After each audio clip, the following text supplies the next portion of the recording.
జగన్మోహన్ రెడ్డి గారిది ఒక చిన్న వీడియో చూసానండి. ఆ వీడియోలో తను ఏం చెప్తున్నారు అని అంటే, ఒక సామాన్యమైన వ్యక్తిని, ఒక బ్రాందీ షాప్ లో సూపర్వైజర్ గా పనిచేస్తున్నటువంటి వ్యక్తిని అతి దారుణంగా నడి రోడ్డు మీద ఎలా నరికేస్తారు అని చెప్పేసి పోలీసు వ్యవస్థ గురించి, హోంమంత్రి గారి గురించి ఆయన ప్రశ్నించడం జరుగుతుందన్నమాట.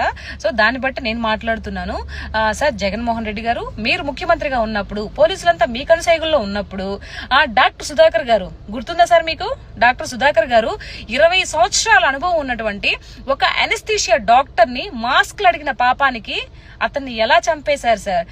ఒక పిచ్చివాడిగా ముద్ర వేసి చేతులకు తాళ్లు కట్టి ఒక ఆటోలో నడి రోడ్డు మీద అతని కుక్కి తీసుకెళ్లి అతని మరణానికి కారణమయ్యారు.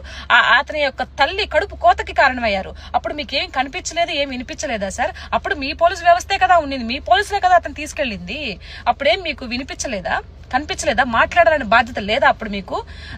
ఈ ప్రభుత్వం మీద మీరు ఎలా బురద చల్లాలి?